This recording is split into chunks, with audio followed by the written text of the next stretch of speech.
Yes, she does. And Karen, you have had Sophie for how long? Since she was 7, which will be about 11 years. Okay. And I'd love to hear all about how you found a fjord horse. Well, I went to the evaluation at Frying Pan Park, the breed evaluation that they were holding there. I think it was 13 or something, 12. And my friend was coming from Blacksburg, bringing 2 fjords to the evaluation to be evaluated, which is based on the Norwegian breed methods of where they have evaluations for the breeding purposes for the Norwegian horses. And she had brought Sophie and the gelding. And I just ended up, for my younger daughter, seeing the opportunity, and I bought some. Okay. And you mentioned your younger daughter rides her frequently and does all kinds of shows. Yes, she does. I got her. We started in Pony of America shows down in off of 81 near Lexington in Virginia, and all kinds of Western and Gymkhana and racing with her. Which is not really what fjords were initially kind of designed for, but she went along and was really good at it. And then she did a lot of jumper shows at Frying Pan Park, and a lot of 4-H shows, and then did a lot of pony club, mounted games with her, and got her C rating and sea level horsemanship riding with pony club with her, having to jump like 3 feet. And we were in 4-H club with the Fairfax County. The horse activities were based in Frying Pan Park, so we were there regularly with 4-H clubs.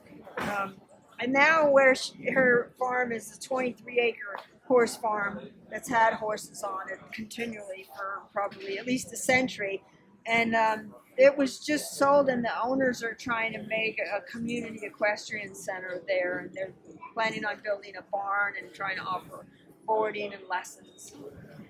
And from there, you can ride out right to Great Falls on the Cross County Trail.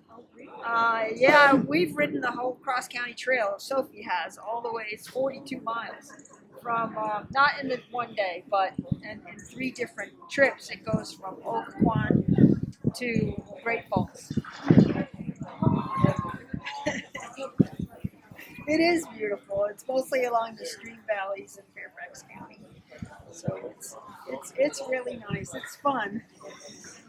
Does Sophie like that? She really does. Sophie is just a trooper. I mean, she likes to be with her buddies, so she has 2 friends in her pasture. So we usually take them as well. She prefers to have her friends around. But she does like to get out and she's meet other horses and people and see the sights.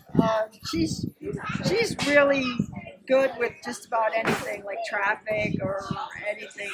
And so it's just genetic coloring is a dorsal stripe. So some animals have that dorsal stripe, so it's called dun in horses.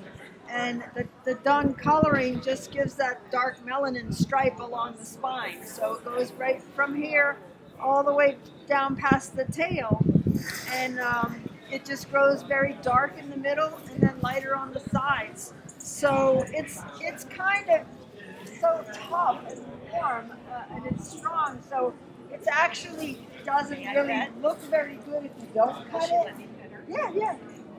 If you don't cut it, it really gets kind of messy looking and bushy.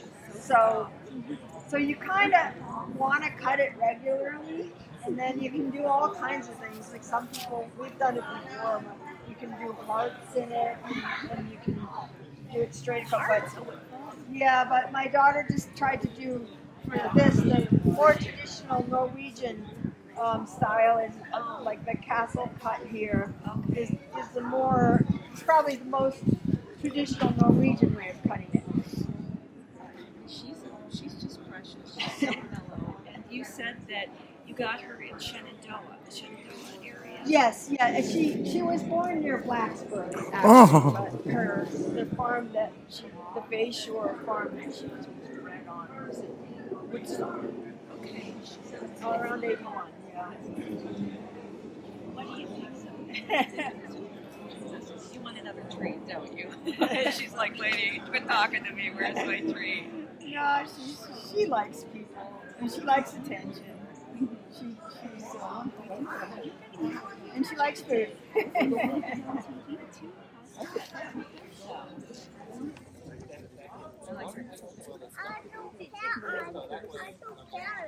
She's Norwegian.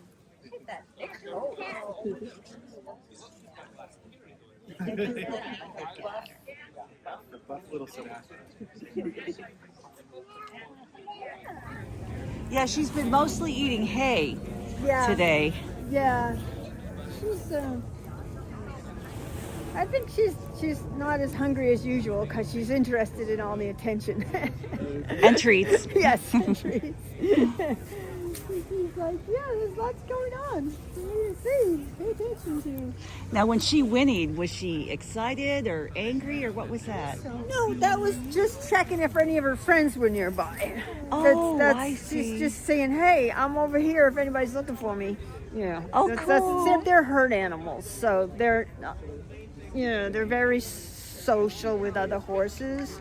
So it can be a little bit stressful for her to be all by herself, but she's not bothered too much by it. But like Karen always brought two. Usually when we take her, we have a 2-horse trailer, you two, because they're a little bit comforted with their own company and with their friends, So that's why they whinny is just to check and see if maybe their friend is nearby and they want them to know that they're over here. Right? Yeah. She's like, I got any friends there, why?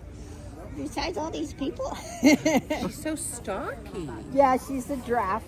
And she also looks a little bit more stocky than she is because of her winter coat is so fluffy right now. So she doesn't look quite this stocky in the summertime, but she is stocky. I think the old style horse, for practical reasons, especially in Norway, is they don't have to be that big. They just have to be strong. So they're not large horses, but they're better that way for riding. I think more modern horse enthusiasts want a bigger horse. They just want a bigger horse. But for practical reasons, this is really a good size because you can carry anybody. You can work really hard, And you walk alongside at a good level, right? Yeah. The horse isn't like, it's below eye level for me. Yeah. So. And it's more healthy too, because the bigger they are, the harder it is on their body. So they're very sturdy. This is a very sturdy size for a human companion, basically, because you can ride them, you can have them do work for you, and they got a great coat, so they really stay warm in the winter. And how would like a typical family have used a horse? Would they, in the middle of winter, would they take the horse and go into town? Was that, or were they too remote for that, or? No, they use the horse for transportation and for work, and just, we were talking about before they had cars, that horse would be what they used for transportation.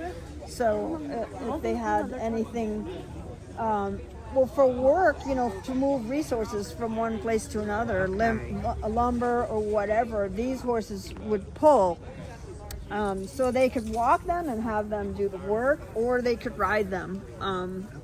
so that's where they're very versatile. These horses can pull carriages, they can pull logs, but they can also carry people. Of course, they can also pull carriages as well. So it's a very, very versatile breed. In the middle of the coldest part of the winter, they would still be able to be outside working. Yep. Yeah. And horses have the body temperature of 101 degrees all the time, and their digestion system is so long that the hay, they have to digest it a lot for a long time, and that creates a lot of heat. So the way that a horse stays warm is to digest forage, especially fiber. So as long as they have hay or forage that they have access to in the winter, they're going to be warm. They're going to stay warm. That just maintains their body temperature at over 100 degrees when they have that forage to digest.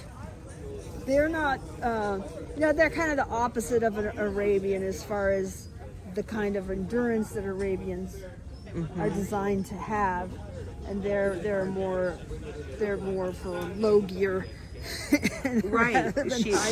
She looks like she would be able to just kind of keep plugging along for a long time. Yeah. So is that the cut of the mane? That's the more typical, more traditional, Norwegian style of cut. Like you kind of have to cut it because it just gets too. It gets too big, and it's just so much. If you don't cut it, it gets pretty hard to manage, and it's not as attractive. So it's quite normal to cut it, unlike most horses that aren't this type. So it's traditionally it's cut, and then there are different styles and different ways of cutting it, but this is the traditional one, the castle cut, because you can see how the black is different than the outside. right. It's what's kind of the symbol of the Norwegian fjord horse is their mane. Okay.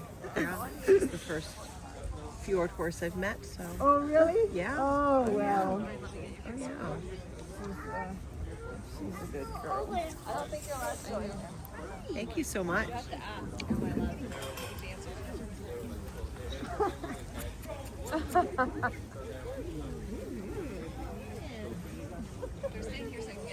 I think the hairdo. Yeah, so very fancy. I just see the hello, my name is on the tag. Like right here, it just says Sophie.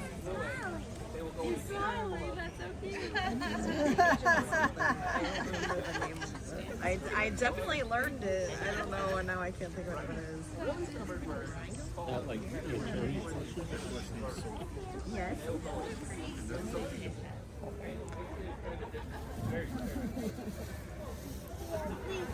Yeah. You want to sit there? You want to sit down? Okay. Oh my.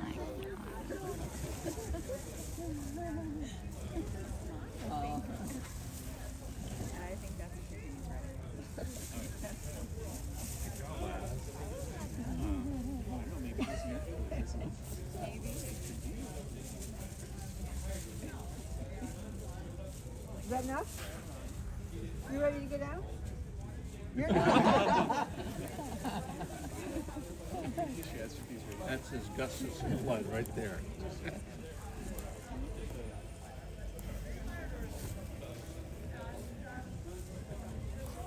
How about now?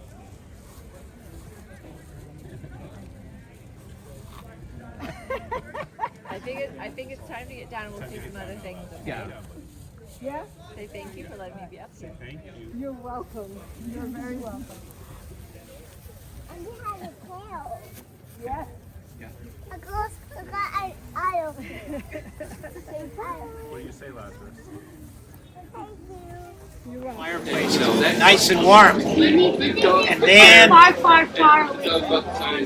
the trolls came. And they were really ugly trolls with long noses and long chin. And there was big trolls and medium-sized trolls and little trolls, even maybe your size. They came in, and it was nice and warm in the house, and the food was set on the table, lots of cookies, and they were eating and having a good time. But then the little troll thought, yeah, some fun with that kitty cat by the fireplace. Now remember, actually polar bear. And the little troll takes some sausage and says, kitty, kitty, kitty, kitty, want some food? Kitty, kitty, kitty. And the polar bear looks and he goes to go and take a bite, and the troll pulls him away. And then the troll goes, kitty, kitty, kitty, want some food? Kitty wants some food? And the troll pulls it away. He's mean. He's a mean troll. He's teasing the poor polar bear. Well, the polar bear didn't like that. And the polar bear gets up and he starts running after the troll. And the troll starts running around the house. And before you know it, that polar bear, who they think is a kitten, is chasing all the trolls around the table. And the trolls don't like that. And they throw open the door and they run out into the woods screaming. And then the polar bear comes back, lays down by the fireplace, and goes back to sleep. Well, Thirsty took the polar bear once out and gave it to the king.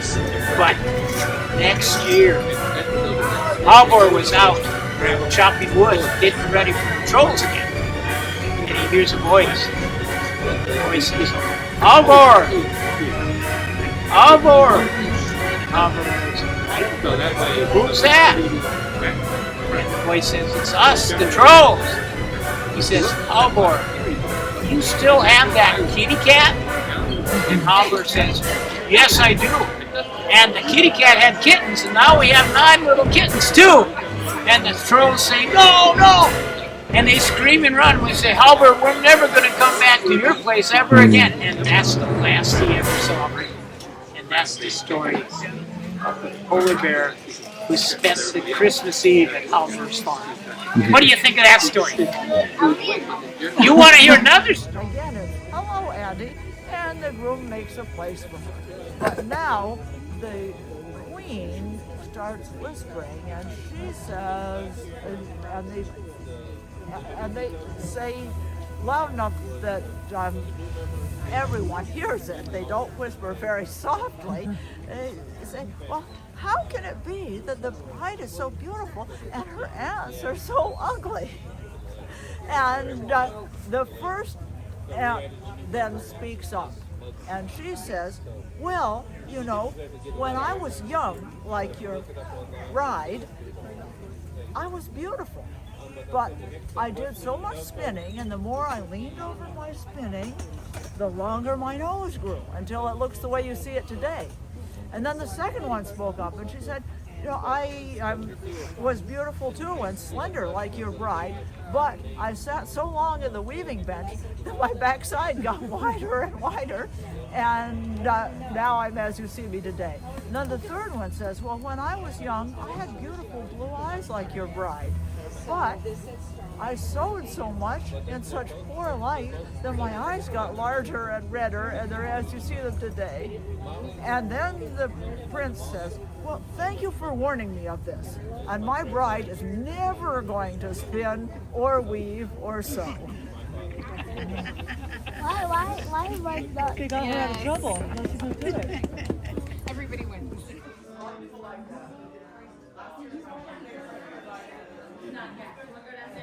Cat, they call them snow cats. Yeah. Communal thing. And She'll be into it. If it's not, usually the dominant color in cats is like the tiger stripe because they blend in with the background. Yep. But the folks in Norway said, you know, there's snow on the ground 6 months a year. So why shouldn't this be the dominant color? Yeah. Giving dogs that used to have jobs similar to the what white they cats used to do. developed, there were wild ones, Wild and still a lot people employed by would hunters let for their deer, females go caribou, outside and cavort with the wild white ones, Whoa. so that they would get some white kittens, Oh, yeah. and then just they kept breeding them that way, so Yeah. they could get the white ones. Oh. These guys with the Ouija's, we call them Ouija's, their claim to fame is they can jump from one tree, catch a bird in flight, and land in another tree. Wow. And this guy actually did that with a moth. He was on the table chasing the moth, and he jumped from the table, caught the moth, and landed on the counter, actually, from Copenhagen. A breeder there has the white cats. So no, the cat is yours? This is mine, yeah. Yeah. Personal. How big do they get? They're about 15 pounds. And they have their heads, they have a flat profile. A lot of the Well, seagulls and stuff really don't appreciate it. Kind of a flat profile. And their head is an equilateral triangle. And their ears are little equilateral triangles. One blue eye and one One green? blue and one green. Yeah, some white cats with blue eyes, but the breeder I got him from was working a lot with the genetics department in Pennsylvania and another geneticist to show that it can occur in other colored eyes. Yep. Keep them warm and keep the snow and rain from penetrating. Yeah. And believe me, it does keep the water from penetrating, because when I bathe them, I think I'm done, I rinse, and there's a whole other dry coat underneath this top coat. Oh, wow. They've got a lovely temperament. They're very, very sweet. And how common are they? I thought I heard you tell They're him. not extremely common. You see him in the show ring. The last time I took him in the show ring, there were only 2. He's neutered, and in cat shows you can show neutered. They call it premiership as opposed to championship. And he was up against the second best premier in the country. Oh, wow. Not just in the breed, but in the country. So needless to say, he came in second every time. And the breeding association of these cats are very responsible. They had a genetic mutation that caused the kittens to die. Oh. And the breeders worked with the geneticists at Penn Vet, University of Pennsylvania Vet School. And they developed a test so they could find out which cats were carrying that gene, and they took those cats out of the breeding program. So they eliminated that problem. The breeders eliminated that problem themselves, and so I thought that was extremely responsible. I don't know. I don't know how much they cost. I've never paid for one. All of mine came to me free. That's lucky. I got him and his sister because she was deaf, and the breeder wanted her to have a home with someone who knew. Well, his sister, we did a TV show with Jennifer, and Yes. his sister's the fidgety one, and she was sitting in my lap, and my husband was watching. I said, I was amazed at how calm and still she was, and he said she saw herself on the monitor and was watching herself, which is what she does. Yeah. When we first got them, he hid, and she sat up on the dresser looking at herself in the mirror, saying, "I'm so beautiful." Horrible, as they say, they're a really, really sweet breed. Believe it or not, the snow cats, these guys do not like snow.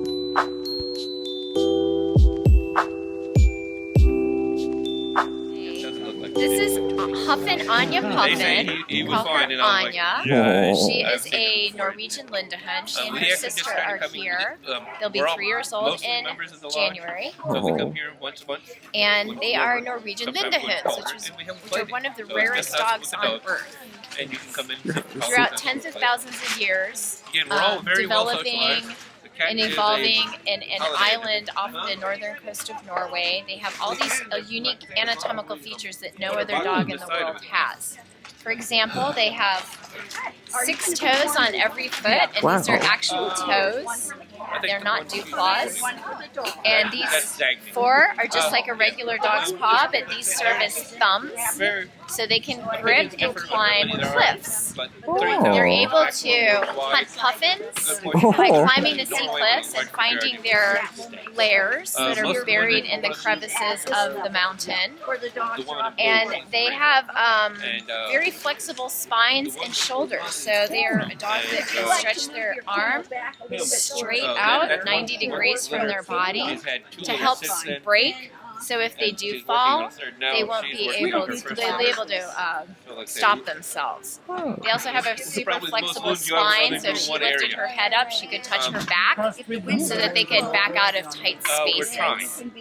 Their ears independently fold shut so that they can keep debris out of it. And it's very windy on this island of Feroy. I've been there and I can attest to that. I heard about these dogs being AKC recognized in 2011, and I'm a yoga teacher, so I love their flexibility. I thought that was very unique. And throughout the years, I kept thinking about them. I had another dog, so I was, full house. And just during the pandemic, I kept thinking about it, and I was really into their preservation because back in the 1960s, because of distemper wiping out the breed and other reasons, there were only 6 of them left on Earth. Right now, there are about 1,400. You're seeing one of 50 or so in North America. The majority of them that you'll see pretty much anywhere, yes. at least once a month. There can be up to almost a dozen here. Yes. And she's going to be in Westminster, so watch for her on TV. Hopefully she behaves herself because they're very stubborn. See, we're not in. She was at the National Dog Show in 2022, and her sister, if you don't mind, I'll go pick her up. Okay, take 2. Here's Dagny. This is Seacliff's Dagny Deep. Dagny in Norwegian means a fresh new day.